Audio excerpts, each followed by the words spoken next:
ഒരു വിമാനവാഹി കപ്പൽ ഒരിക്കലും തന്നെ തനിച്ച് സഞ്ചരിക്കാറില്ല. മറിച്ച് ഏറ്റവും ചുരുങ്ങിയത്, അതായത് ഏറ്റവും ചെറിയൊരു ഗ്രൂപ്പ് ആണെങ്കിൽ പോലും അതിൽ 6 കപ്പലുകളെങ്കിലും ഏറ്റവും ചുരുങ്ങിയത് ഉണ്ടാവും. ഇതിൽ ആരൊക്കെ ഉണ്ടാവും നമ്മൾ നോക്കുകയാണെങ്കിൽ ഏറ്റവും ചുരുങ്ങിയ ലിസ്റ്റിൽ ഇവന്മാരെ ഏറ്റവും കുറവുണ്ടാവും കേട്ടോ. ഒരു ഡിസ്ട്രോയർ, ഒരു ഫ്രിഗേറ്റ്, 2 മുങ്ങിക്കപ്പലുകൾ അഥവാ 2 അന്തർവാഹിനികൾ, 2 ഗൈഡഡ് മിസൈൽ ക്രൂസറുകൾ, ഒരു ഗൈഡഡ് മിസൈൽ ഡിസ്ട്രോയർ, ഒരു ലോജിസ്റ്റിക് സപ്പോർട്ട് ഷിപ്പ്. ഇതൊക്കെ ഏറ്റവും ചെറിയൊരു ഗ്രൂപ്പ് ആണെങ്കിൽ പോലും ഇതൊക്കെ ഏറ്റവും ചുരുങ്ങിയത് ഉണ്ടാവും. ഇന്ന് ലോകത്തിൽ ഏറ്റവും ശക്തമായിട്ടുള്ള, ഏറ്റവും പവർഫുൾ ആയിട്ടുള്ള ആയുധം ഏതാന്ന് ചോദിച്ചു കഴിഞ്ഞാൽ അതിനൊരു സംശയം തന്നെ വേണ്ട കേട്ടോ, അത് വിമാനവാഹിനി കപ്പലുകൾ തന്നെയാണ്.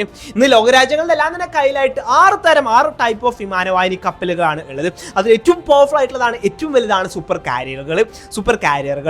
25 നില കെട്ടിടത്തിന്റെ ഉയരവും 4.5 ഏക്കറോളം അത്തരത്തിൽ വിശാലമായിട്ട് കിടക്കുന്ന കടലിലെ രാജാക്കന്മാരാണ് സൂപ്പർ കാരിയറുകളുടെ ഒരു പൂർണ്ണ രൂപത്തിലുള്ള സൂപ്പർ കാരിയറുകളും കാര്യങ്ങളൊക്കെ ഇന്ന് അമേരിക്കന്റെയും ഫ്രാൻസിന്റെയും കയ്യിൽ തന്നെ ഉള്ളൂ കേട്ടോ.